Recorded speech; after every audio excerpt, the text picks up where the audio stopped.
portal da Assembleia de hoje. Solenidade marca a entrega da reforma do Cais da Praia Grande no Centro Histórico. Polícia Militar do Maranhão faz promoção de praças e oficiais, entre eles a Coronel Edilene, terceira mulher a ocupar o posto mais alto da PM no estado. Você vai ver ainda a secretária estadual de Direitos Humanos, Francisco Gonçalves, é o convidado do quadro Sala de Entrevista. E mais, um passeio pela cidade balneária de São José de Ribamar, uma rota de turismo religioso que merece ser visitada. É agora no portal da Assembleia.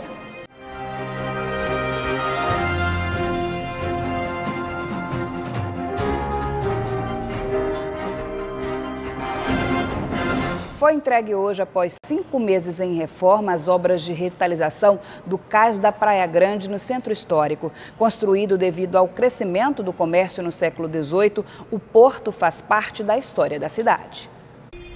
Os serviços de reforma e infraestrutura realizados representam qualidade no atendimento à população. O novo Cais da Praia Grande foi entregue pelo presidente da MOB, a Agência de Mobilidade Urbana, Laurence Melo, e o governador em exercício, Carlos Brandão. Esse espaço está recebendo um investimento do governo do estado da alçada de R$160 mil. Né? Houve toda uma revitalização do terminal, né? Investimentos aí na recuperação da parte elétrica, da parte de cobertura, disponibilidade de uma cerca, delimitando o perímetro e aí auxiliando também, fomentando a segurança dos usuários que frequentam o espaço. Então, assim, é um espaço que está sendo devolvido, né, à população maranhense com toda essa revitalização. Há mais de 20 anos não havia, né, uma obra com essa magnitude, né, e nesse aspecto o governo Flávio Dino, a Agência de Mobilidade Urbana, dá mais um passo aí nessa evolução continuada do transporte público no estado do Maranhão. Uma obra muito importante, há muito tempo ela estava sem o apoio do Estado, foi feita uma ampla reforma, um investimento de cerca de R$160 mil, que vai dar mais conforto, segurança, comodidade, para que as pessoas possam esperar e acessar as embarcações que se dirigem principalmente a Alcântara. Com isso a gente apoia e fortalece o turismo, né? Alcântara é uma cidade turística e precisa desse apoio. Foram 5 meses de obras de limpeza e higienização do revestimento cerâmico, pintura, alvenaria, além da recuperação do piso e dos bancos da lanchonete. Os banheiros foram reformados, cadeiras novas, os boxes foram reformados, o nosso teto também foi recondicionado, então foram grandes mudanças. É extremamente importante esses investimentos, nessas revitalizações, nesse local onde abriga aqui o público para essas travessias. E até mesmo para a Capitania dos Portos, para facilitar, nos ajudar na questão de fazer uma travessia com maior segurança. Tá? E com certeza o grande beneficiado aqui é a população aqui do nosso município. Diariamente passam pelo cais centenas de visitantes, turistas e passageiros que dependem das 5 embarcações que operam hoje no transporte, principalmente entre a capital e Alcântara. O porto faz parte da história da cidade e a revitalização terá impacto positivo no turismo e no comércio. Muita diferença em termos de segurança, de higiene. Hoje melhorou muito em todos os sentidos. Laurence Melo também falou sobre outros investimentos que devem ser realizados pela MOB este ano. Temos planejado também para 2019 a licitação do transporte semiurbano de passageiros, ou seja, aquele ônibus que leva o passageiro de São Luís às outras cidades que compõem aí a ilha de São Luís. E, claro, eu não podia deixar aqui de falar na obra de prolongamento da Avenida Litorânea, né, que é a construção de toda uma infraestrutura que vai ser necessária para um novo modelo de transporte público na Ilha de São Luís, que é o BRT. As obras já foram iniciadas, são divididas aí em 2 lotes, há um investimento total de aproximadamente R$160 milhões, né? Então, assim, são passos aí que o governo do estado do Maranhão está dando para melhoria continuada da qualidade do transporte público. Foi definido ontem, durante uma reunião, o esquema de segurança para as festas de pré-carnaval em São Luís. Aos domingos, o policiamento será reforçado, envolvendo polícias militar e civil, Corpo de Bombeiros, PRF, Guarda Municipal e a SMTT, Secretaria de Trânsito e Transportes. Os sons automotivos não serão permitidos nas áreas de passagem dos blocos. Mais de 70 homens farão policiamento ostensivo em vários pontos da capital. E nos locais de festa, a SMTT será responsável pela organização do trânsito. A Polícia Militar do Maranhão realizou ontem no quartel do Comando Geral a solenidade de promoção de oficiais e praças. Foram promovidos policiais militares da capital e do interior. Entre eles, a Tenente-Coronel Edilene Soares, terceira mulher a chegar ao posto de agora coronel na história da PM no estado.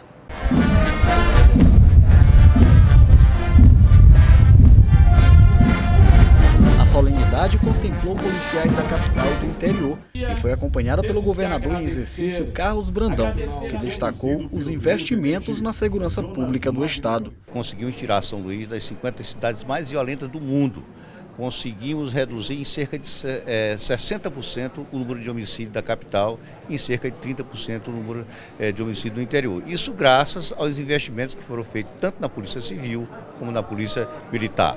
Investimento na área de equipamentos, de viaturas, salários melhorados, e isso motiva a polícia, o Pacto pela Paz, que foi também um programa muito importante. Entre os oficiais e praças promovidos estava a Tenente-Coronel Edilene, agora a mais nova coronel do Maranhão, a terceira mulher a alcançar o posto mais alto da Polícia Militar no estado.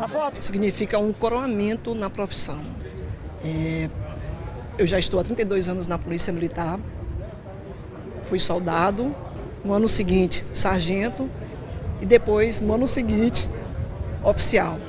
Então eu até hoje estou com essa vibração de aspirante. Então demorou um pouco, mas o reconhecimento chega sempre no momento de Deus. Então estou muito grata ao comandante-geral, ao secretário de Segurança, Dr. Jefferson Portela, ao governador, mas acima de tudo, a Deus. Ao todo, cerca de 8.000 militares foram promovidos no Maranhão nos últimos 4 anos. O comandante-geral da PM, Coronel Jorge Luongo, e o secretário de Segurança Pública, Jefferson Portela, destacaram a importância da valorização dos militares. Temos a segunda coronel a chegar ao último posto, nomeada pelo governador Flávio Dino, que é a Tenente-Coronel Edilene, tem uma larga experiência profissional, está no comando ativo do 9º Batalhão de Polícia Militar, e hoje ela e mais 8 oficiais têm a ascensão funcional.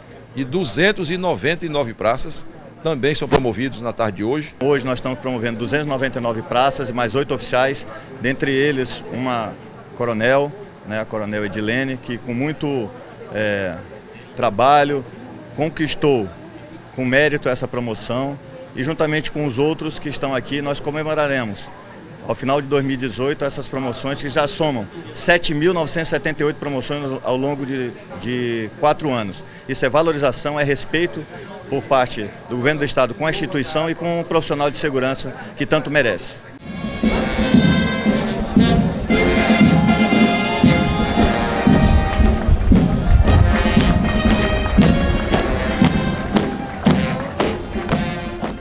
O convidado do quadro Sala de Entrevista de hoje é o secretário estadual de Direitos Humanos, Francisco Gonçalves.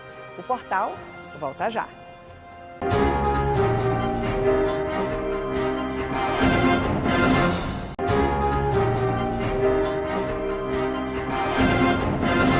De Direitos Humanos, Francisco Gonçalves é o convidado do quadro Sala de Entrevista de hoje.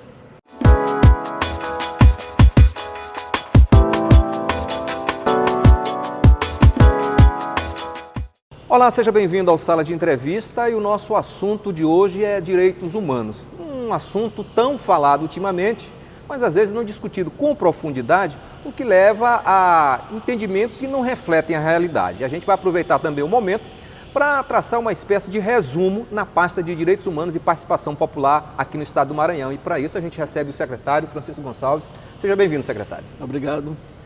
A primeira pergunta que não cala, né? O senhor vai ficar na pasta? O governador foi reeleito, ele anunciou que vai manter a equipe no segundo mandato e vai fazer mudanças ao longo do ano. Eu sempre costumo brincar que qualquer governador, qualquer executivo, ele monta uma equipe e o secretário pode ficar 1 mês, pode ficar 6 meses, 1 ano ou 4 anos, a depender da decisão do próprio governador. Secretário, uma das políticas mais divulgada e publicizada do governador Flávio Dino assim que ele assumiu foi a questão daqueles 30 municípios com os piores indicadores, né, no IDH. Foi feito políticas, foram feitas várias ações para esse município. De fato, o que a gente pode analisar depois de 4 anos? O que aconteceu? Mudou a realidade desses municípios? Olha, a primeira questão que eu considero fundamental é que o governador Flávio Dino vincula os direitos humanos ao desenvolvimento. Para o governador, não é possível falar de desenvolvimento humano sem que se respeite as garantias e garanta os direitos fundamentais da população. Uma das questões fundamentais da população é o acesso à saúde, à educação e à produção em renda, que significa dizer de estabelecer as condições mínimas para que a população possa organizar sua vida e seguir adiante. Nos 30 municípios do Mais IDH, nós exatamente temos ações nessas 3 áreas, que é com a Força Estadual de Saúde, colaborando com os municípios, para mudar os indicadores de saúde, com o programa Escola Digna, mudando a realidade da educação escolar, não só da infraestrutura, como a substituição de escolas de taipa e de palha, mas no assessoramento às prefeituras para a qualificação do ensino e com ações na área também de produção em renda, na área da agricultura familiar. São ações importantes que se articulam a outras, como na área de saneamento básico, que é acesso à água potável nesses municípios, ou de infraestrutura, retirando muito desses municípios do isolamento no período do inverno, do isolamento rodoviário. Então essas ações, junto com outras ações, elas demonstram o esforço do governo de estabelecer políticas de reversão de indicadores. Agora, nós fazemos isso numa quadra da história bastante difícil, que o aprofundamento da crise econômica, que vem desde 2014, combinada com uma crise política, que tem só se aguçado no país, ela simplesmente deteriorou as condições do povo brasileiro, o que coloca o Brasil no risco de voltar novamente ao mapa da fome. Agora, o que há uma diferença em relação ao Maranhão é que nós temos, mesmo nessa conjuntura diversa, o governo tem políticas concretas de intervenção nesses municípios no que se refere à mudança de indicadores sociais. Agora, secretário, impressionante que nesses municípios as pessoas, às vezes, não são nem ainda cidadãos, porque não tinham nem registro civil, né? Teve um trabalho bastante forte nesse sentido. Uma das ações que a Secretaria de Direitos Humanos desenvolve é exatamente do combate ao subregistro civil no nosso estado. Desde que o governador Flávio Dino assumiu, uma das questões que nós constatamos é o número de maranhenses sem certidão de nascimento ou mesmo sem carteira de identidade ou CPF. Então nós agimos em 2 frentes. Uma frente importante é a frente coordenada pelo PROCON, através das ações do Viva, que é exatamente com o PROCON móvel e com o estabelecimento de mais de 50 unidades do Viva PROCON no estado do Maranhão, a gente conseguiu enfrentar com infraestrutura adequada a questão do subregistro civil no Maranhão. A outra frente, ela se refere a um ponto específico, que é uma ação coordenada pela Secretaria de Direitos Humanos com a Corregedoria de Justiça do Estado do Maranhão, que é a questão do subregistro de nascimento. Lamentavelmente, o Maranhão é um estado que ostenta altos índices em relação aos outros estados da federação de crianças nascidas e sem certidão de nascimento. Para isso, a gente desenvolve 2 tipos de ação. Uma é mutirão, realizado com a Corregedoria, com os juízes dos municípios, nos locais mais distantes, em que a população tem dificuldade de acesso ao cartório. Então, geralmente, comunidades quilombolas, comunidades indígenas, populações ribeirinhas, as comunidades mais isoladas. E uma outra ação é que nós viemos desenvolvendo com os hospitais, com as comarcas, com os cartórios locais, que é de instalação de postos de registro civil nos hospitais que realizam, no mínimo, 300 partos por ano no estado do Maranhão. Então, nossa meta no próximo ano é ampliar mais ainda essa rede, que nós estamos construindo gradativamente no estado do Maranhão, para que toda criança que sair de uma maternidade, de um hospital em que ele nasceu, ele saia com a certidão de nascimento. E com isso a gente possa reduzir uma questão que é o direito básico da pessoa, que é ter a certidão de nascimento, dignidade, porque ela que possibilita o acesso a outros direitos, por exemplo, o direito à educação, o acesso à saúde. Então nós precisamos enfrentar essa questão no Maranhão. E esse é um esforço que o governo tem feito com o Tribunal de Justiça e com o PROCON, que tem tido um papel importante nessa ação. Agora, secretário, pensando no horizonte, olhando para o horizonte, para o futuro, o senhor permanecendo na pasta, quais são os desafios, quais são as bandeiras agora a serem enfrentadas? Eu diria assim que o governador Flávio Dino, no discurso de posse na Assembleia e no discurso na sacada do Palácio dos Leões, ele pontuou a questão fundamental. Uma delas é o enfrentamento às desigualdades. A desigualdade está na origem de todas as violações de direitos humanos no nosso país. E a desigualdade social é a maior das corrupções, porque você está roubando oportunidade das pessoas, está retirando a possibilidade das pessoas construírem a sua vida com dignidade. E é sempre bom lembrar que a Constituição Federal, Constituição de 88, ela estabelece como objetivo da República Federativa do Brasil a defesa e a promoção da dignidade da vida humana. Ora, significa dizer de que um compromisso da República Federativa do Brasil é o enfrentamento de todas as formas de desigualdades, sejam elas econômicas, étnicos, raciais, de gênero, etárias, deficiência, que precisam ser enfrentadas no nosso país. Esse governador apontou claramente que essa é a prioridade e essa é uma questão central de direitos humanos. A segundo compromisso que o governador apresentou, que é o compromisso com a democracia, com a liberdade, com as liberdades fundamentais, com o Estado democrático e de direito. E essa é uma questão chave. E o terceiro, que é o compromisso com a soberania nacional, com a defesa do desenvolvimento calcado na inclusão das pessoas e não na exclusão e na afirmação do Brasil dentro do cenário internacional como um país livre e soberano. Me parece que essas questões são importantes, mas elas se desdobram para outras. Por exemplo, isso significa dizer que nós precisamos consolidar e ampliar a questão dos mecanismos de participação popular na gestão pública e de controle social, que uma sociedade democrática implica em ampla participação da população através dos seus conselhos de direito, comitês, ou exemplo do orçamento participativo que o governo do Estado já vem realizando há 4 anos e vai iniciar agora esse ano, inclusive com PPA participativo, de tal modo que a população possa opinar sobre o orçamento público. Mas também se implica também no combate a todas as formas de violência, tanto aquelas violências institucionais, como aquelas violências que são perpetradas contra grupos mais vulneráveis da população, entre eles a população negra, a população indígena, população LGBT, crianças e adolescentes, pessoas com deficiência, pessoas idosas e mulheres. É importante que a gente identifique exatamente as formas de violência que são perpetradas contra esses grupos vulneráveis e que se adote medidas cabíveis para reduzir os índices de violência, sobretudo quando nós enfrentamos graves problemas de violência com a juventude negra do nosso país. Secretário, nós estamos aí no amanhecer de um novo governo, a gente não pode se furtar dessa conjuntura nacional e a ministra dos Direitos Humanos vira e mexe, ela está se envolvendo em temas aí complicados nessa área. O governo também acena com a não demarcação mais de terras indígenas, ferindo a população indígena. Pode extinguir alguns órgãos que defendem as minorias, no caso da população LGBT, dos deficientes. Como é que o senhor está analisando esse momento que vive o país, principalmente na conjuntura nacional? Uma das questões que a gente precisa assim, observar e levar em conta, que uma das grandes conquistas das últimas décadas no Brasil, sobretudo depois do processo de redemocratização, foi o reconhecimento que nós somos uma sociedade plural e marcada profundamente pela diversidade. E você só consegue fazer isso respeitando e garantindo as liberdades democráticas e construindo e consolidando políticas públicas voltadas para proteger essa imensa diversidade do povo brasileiro, que é uma diversidade étnico-racial, diversidade de gênero, diversidade religiosa. Eu dou como exemplo, hoje o Brasil é uma das sociedades do mundo com maior pluralidade religiosa. E só foi possível a constituição dessa ampla pluralidade religiosa no Brasil graças a esse longo período de democracia, de tal modo que cada pessoa pode professar livremente a sua crença, embora a gente tenha em frente muitos problemas no Brasil do ponto de vista de violação dos direitos dos povos de terreiros em relação à manifestação da sua fé e da sua religiosidade. Ora, esse princípio da diversidade me parece que é uma questão que ela precisa ser observada pelo atual governo. Porque não se trata apenas de discutir se criança veste rosa ou azul, porque tem criança, como disse o governador Flávio Dino no Twitter agora, ontem, tem criança que não tem nem roupa para vestir, então a preocupação é garantir roupa para as pessoas, é garantir comida para as pessoas. E a vida é mais bonita quando ela é colorida, quando ela é um grande arco-íris, como foi o arco-íris que anunciou a Moisés que o novo mundo estava nascendo. Então, parece que essa ideia ela é uma questão que precisa ser preservada. E ela precisa ser preservada do ponto de vista da prática, dos direitos das pessoas.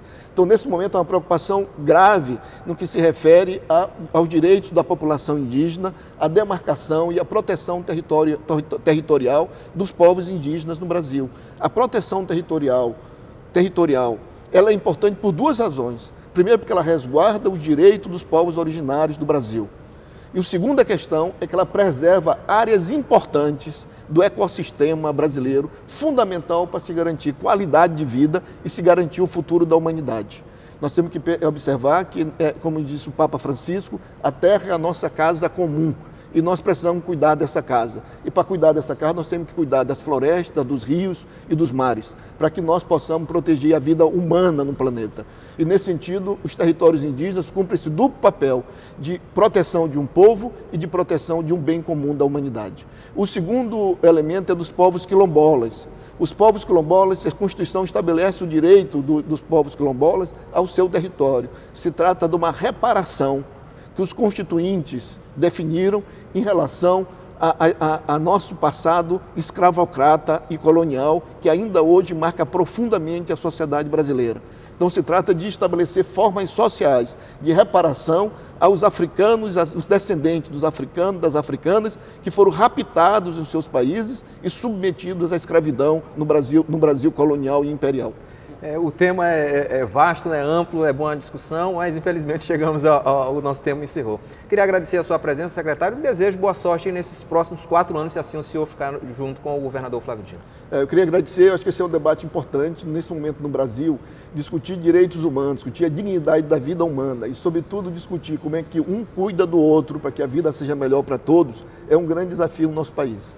Ok, obrigado. A gente vai a um rápido intervalo e na volta você fica com as principais notícias do Maranhão e do Brasil.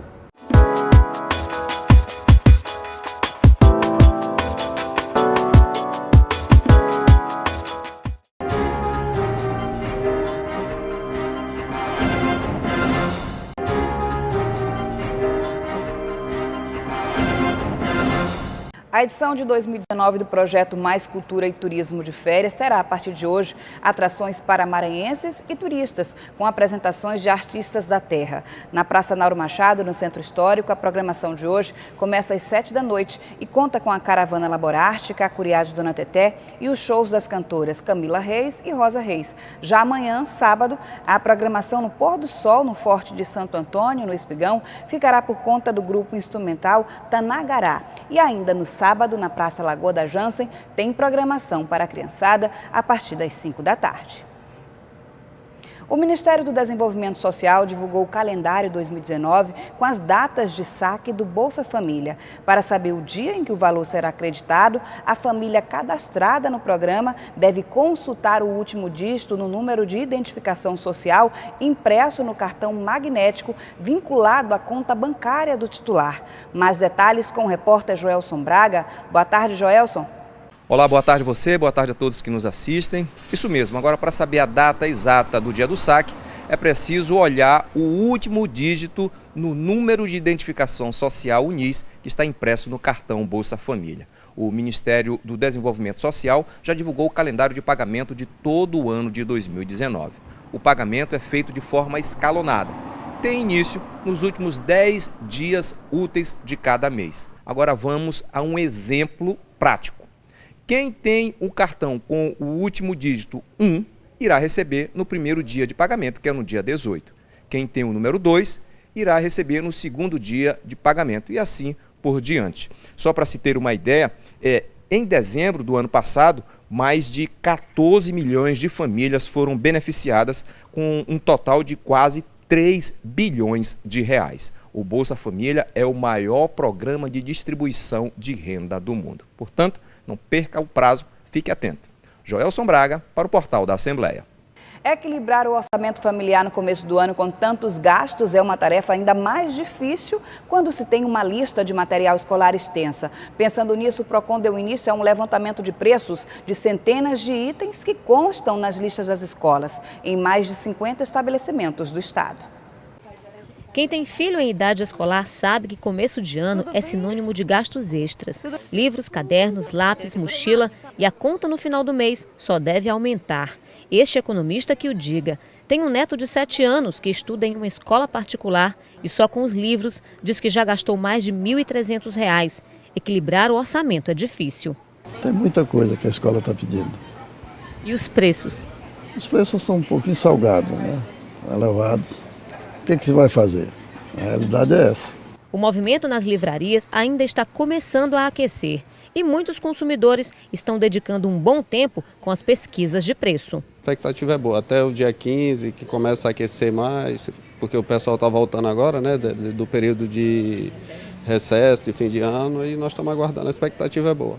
Para ajudar as famílias a economizar, o PROCON deu início à pesquisa de preços de centenas de itens que constam nas listas das escolas em mais de 50 estabelecimentos do estado. Desde o ano passado, de dezembro, e esse mês de janeiro, o PROCON Maranhão está voltado para orientar e fiscalizar todo esse setor de venda de material escolar, de lista, de escola, de matrícula. Os pais precisam ficar atentos, né, a essas listas de materiais e pesquisar bastante. Então, por isso que hoje a gente está iniciando as fiscalizações para fazer a pesquisa de preço que a gente vai julgar na semana que vem, no dia 14, para os pais no caso, saberem onde é que são os estabelecimentos que estão vendendo mais barato, né? Porque qualquer economia é bem-vinda. O resultado da pesquisa será divulgado na semana que vem. No ano passado, a ação do PROCON encontrou variações de até 900%. Com tanta diferença, é bom seguir dicas importantes que garantem a economia.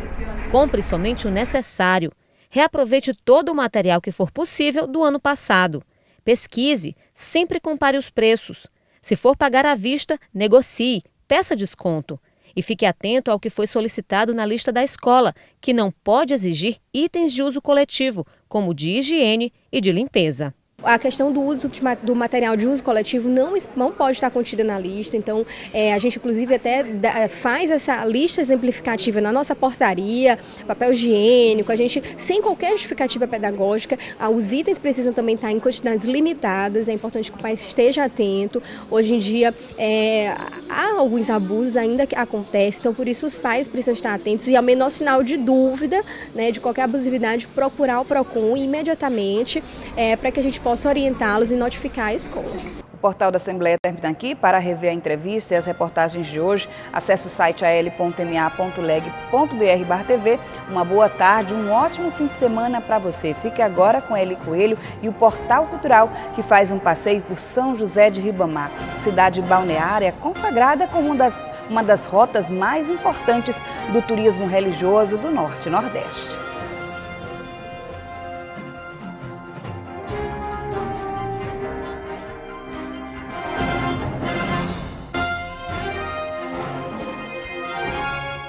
O Portal Cultural de hoje está em São José de Ribamar, a cidade balneário que fica distante cerca de 30 quilômetros da capital São Luís. E aqui, além do santuário, existe uma rota de turismo religioso que merece ser visitada.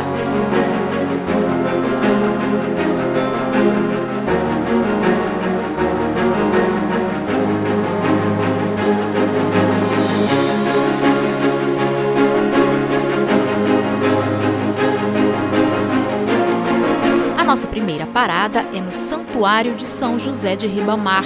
Todos os dias, centenas de pessoas de vários cantos do país vêm agradecer as bênçãos ou pedir proteção do santo. As missas, sempre lotadas, são cheias de fiéis que fazem questão de fortalecer a fé em São José de Ribamar. Para mim, o São José é o meu pai, é o meu amigo, é meu companheiro, meu protetor, é tudo. Cada canto da igreja guarda uma história de fé e devoção. Aqui a gente está numa parte muito importante aqui do santuário. Explica pra gente, padre, que local é esse? Aqui é o altar das promessas, dos milagres de São José, onde as pessoas, os devotos que vêm ao santuário, depois da missa, um pouco antes dela, se dirigem a este ambiente para pagar suas promessas. Aqui apresentam as velas, os objetos de devoção, as fotos das pessoas que amam, às vezes uma cartinha pedindo uma graça especial a Deus por intercessão de São José, às vezes o currículo pedindo a bênção de emprego, uma carta pedindo a bênção para um relacionamento, para a reconciliação. Então são várias preces, algumas sendo pedidas, outras já vindo em gratidão, agradecendo porque já alcançaram. Então aqui nesse altar, debaixo da imagem de São José e ao lado da imagem de Nossa Senhora das Graças e do Sagrado Coração de Jesus, as pessoas pagam suas promessas. Também aqui nós temos o velário eletrônico, porque como as pessoas não podem, não é muito indicado acender velas, muitas velas dentro da igreja, então elas acendem as velas físicas, com fogo mesmo, na casa das velas atrás da igreja, e aqui podem acender a velário eletrônico e fazer sua prece, afinal a prece é o mais importante. E outra coisa bonita aqui desse ambiente, é logo aqui à nossa frente a pia batismal, Porque uma das tradições do nosso santuário é que muitas pessoas vêm aqui para batizar seus filhos, seus familiares. Tem muita gente batizada com o nome de José Ribamar, Maria José, Maria Ribamar ou outros nomes, porque vêm aqui no altar do nosso santuário, nessa fonte batismal, consagrar seus filhos, suas famílias a Deus e renovar esse batismo toda vez que visitam o nosso santuário. Então aqui, diante do altar da palavra, fica a fonte batismal, perto aqui do altar dos milagres, lugar onde as pessoas pagam promessas, batizam seus filhos, fazem sua experiência de fé.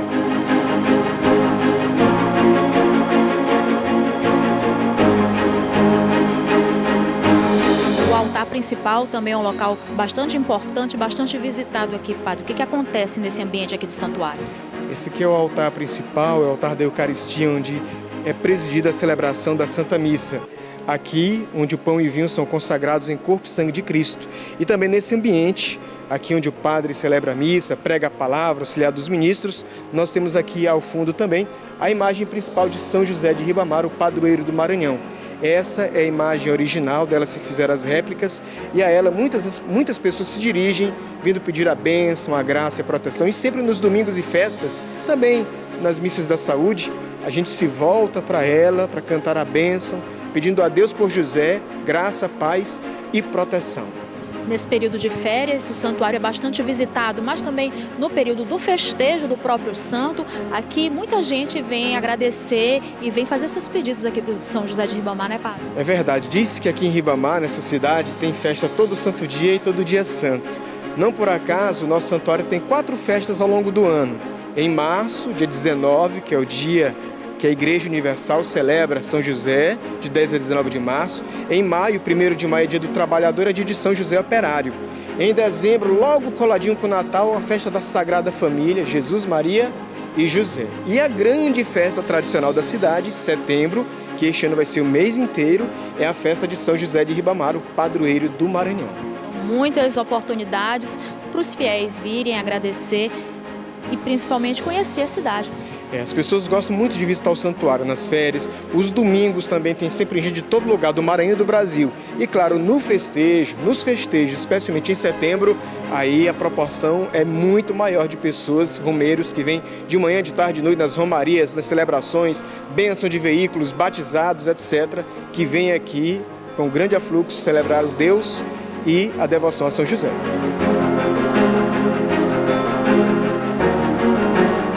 Os vitrais aqui são um atrativo à parte, né? Já é bem característico, bem tradicional os vitrais aqui de São José de Ribamar. Qual a história dele? Bom, os vitrais numa igreja, normalmente eles têm a função catequética também, de educar para a fé pela imagem. Então os vitrais do santuário, eles têm essa rica tradição de mostrar a cultura do povo, tem imagem de Bumba Meu Boi, tem imagem dos indígenas em festa e tem também as imagens das lendas de São José, a chegada da imagem, um navegador português embarcado e também as cenas próprias do santuário, as celebrações, os ex-votos. Então eles mostram um pouco a história da fé que chegou até essa terra, na cultura e na religiosidade popular dessa gente, da nossa gente. Além da igreja matriz, quem passa por Ribamar pode levar uma lembrança comercializada na Casa dos Milagres, localizada bem próximo ao santuário. É possível ver também o Caminho de São José, como é chamada a praça em frente à igreja e que conta, através das esculturas, a história da peregrinação da família de Jesus. E bem próximo ao mar está o Monumento a São José, a estátua com cerca de 32 metros de altura e apontada como uma das maiores do país, onde São José aparece de mãos dadas ao menino Jesus. Aqui é um dos pontos mais visitados da cidade. Abaixo do Monumento a São José, o visitante tem acesso a um museu, onde são guardados vários objetos catalogados, desde peças devocionais até artefatos antigos usados anteriormente na Igreja Matriz. Nós estamos aqui no Museu dos Ex-Votos e quem vai explicar um pouquinho dessa história para a gente é o pesquisador Antônio Miranda. Seu Antônio, que ambiente é esse que a gente está? Nós estamos aqui numa das salas dos ex-votos de São José, ou seja, as promessas pagas. Essa sala aqui traz o registro das miniaturas das embarcações, que há alguns anos atrás elas eram encontradas pelos pescadores em alto mar. Elas estavam lá boiando e os pescadores pegavam. Quando olhavam, estava uma carta com dinheiro, maços de vela dentro delas e com uma inscrição para São José de Ribamar. Então o que acontecia? Os pescadores apanhavam, colocavam nas suas embarcações e vinham diretamente, ao chegar na Praia do Barbosa, se dirigiam à igreja e faziam a entrega do que eles encontraram em alto mar. Bom, nós estamos aqui num ambiente ligado à religiosidade, mas também à cultura. Que ambiente é esse, Sr. Antônio? Então esse ambiente aqui é reservado à brincadeira do bumba-boi, o encerramento das festas juninas. Desde 1954 acontecia a vinda dessas pessoas de interiores com suas brincadeiras, as manifestações. É uma tradição que até hoje continua aqui e agora ficou então sendo para o primeiro domingo de julho. Aqui são os chamados objetos dos ex-votos. Tem muita coisa importante aqui, muitas peças que relatam história. E aqui nós vamos encontrando também várias peças, fardas, casas, miniaturas de casas e outras coisas mais que resolvem a situação do devoto. E ele vem em cumprimento de uma promessa, traz e coloca lá no altar da igreja. Esse púlpito aqui, ele é muito antigo. Ele chegou aqui no ano do padre João Lemen, 1938. Foi o ano que ele chegou aqui. Ficava perto do altar da celebração das missas. De acordo com os dados da Conferência Nacional dos Bispos do Brasil, o Maranhão é considerado o segundo estado mais católico do país. Os turistas se admiram com a devoção dos fiéis e com a religiosidade da cidade. Fiquei admirado, inclusive, hoje uma terça-feira, 3 horas da tarde, a gente chegou aqui, igreja lotada. A gente mora no Sudeste, não é normal, a gente não tem isso lá, né? Então, assim, vi que realmente a fé aqui é uma coisa bem forte na cultura da região, é bem interessante. Em meio a tantas histórias, lendas e religiosidade, a cada ano que passa, os devotos de São José de Ribamar fortalecem a fé, festejando e reverenciando o padroeiro do Maranhão. E o Portal Cultural de hoje se despede com as bênçãos de São José de Ribamar. Eu te espero no próximo programa. Tchau!